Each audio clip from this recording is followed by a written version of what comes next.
النقد مؤلم لكنه ضروري، فهو يشبه الألم للجسم لأنه بينبهنا لوجود شيء غير صحيح.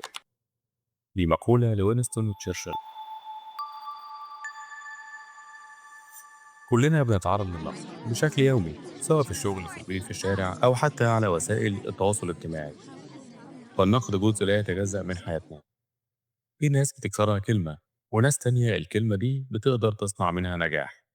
منا اللي بيقدر يتعامل مع النقد بثبات، ومنا اللي مش بيستحمل أي ملاحظة. طريقة تعاملنا مع النقد ده بتحدد كتير من نجاحنا وسلامنا النفسي وعلاقتنا مع الناس. فتعالوا نتعرف مع بعض ازاي نقدر نتعامل مع النقد ده بحكمة وذكاء.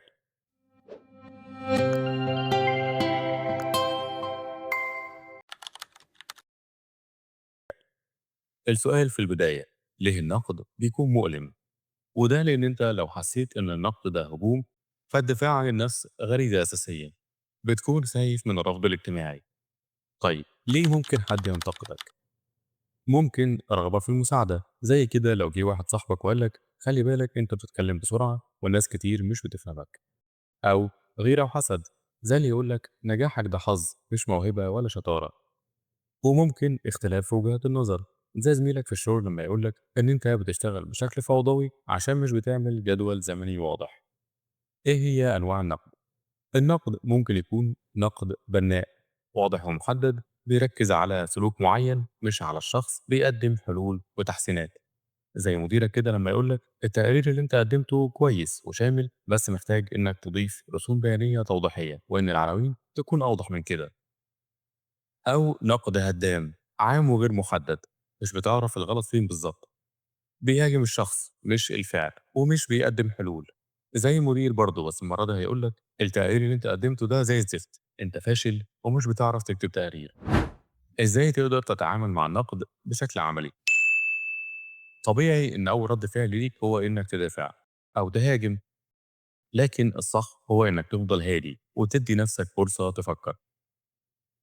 حاول تأهل نفسك نفسيا ان لو حد وجه لك نقد فانت لازم تحافظ على هدوءك وتحط في دماغك حاجتين مهمين: ان ده رأيه الشخصي او وجهة نظر مختلفة، وان اللي بيقوله ده مش حقيقة مطلقة. تاني حاجة، ان النقد ده لحاجة انت عملتها او سلوك صدر منك، مش هجوم على شخصك. هو بينتقد تصرف أو فكرة أو شغل معين.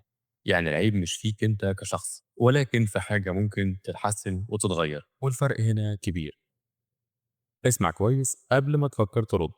خلي الكلام يعدي على مخك مش ودانك بس، وبدل ما تقعد تحلل هل هو يقصد يجرحك ولا يهينك، اسأله ممكن توضح أكتر؟ طب إيه النقط اللي ممكن تتحسن؟ طيب في رأيك ممكن أعمل إيه أحسن من كده؟ إيه اللي أنت بتقترحه كحل؟ الأسئلة دي بتحول النقد إلى حوار. وحاول تقيم النقد. هل النقد ده صحيح ولا لا؟ هل الشخص اللي بيوجه لك النقد ده يهمك رأيه؟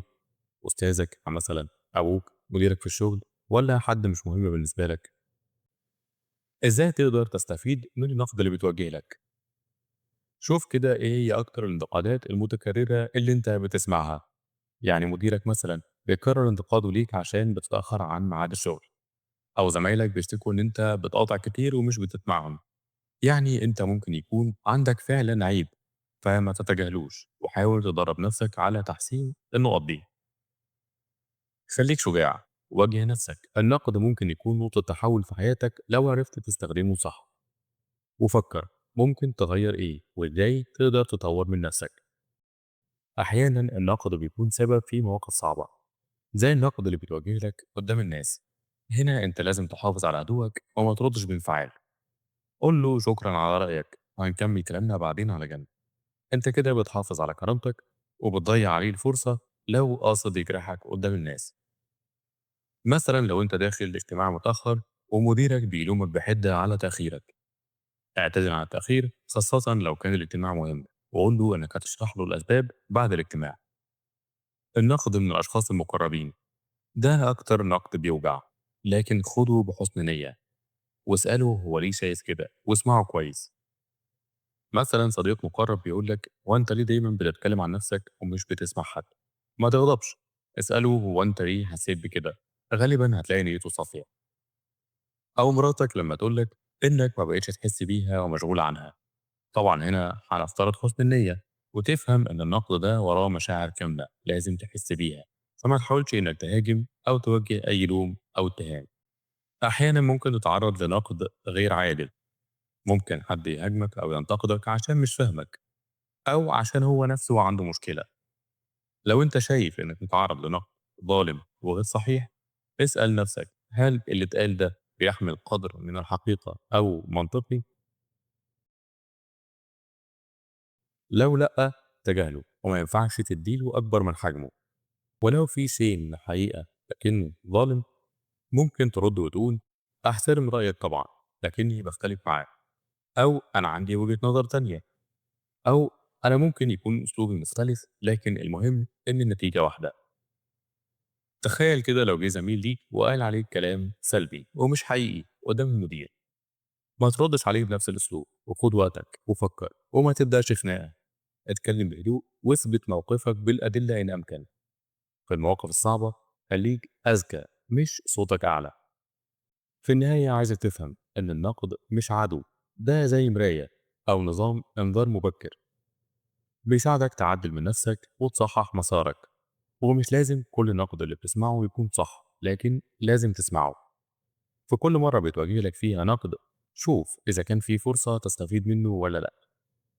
في مثل صيني بيقول الشخص الذكي بيتعلم من أخطائه، لكن الشخص الحكيم بيتعلم من أخطاء الآخرين. جرب كده المرة الجاية لما حد ينتقدك تعمل كده اللي احنا قلنا عليه، وابقى قول لنا ايه اللي اختلف وايه اللي انت اتعلمته. بس كده، ونتقابل قريب ان شاء الله.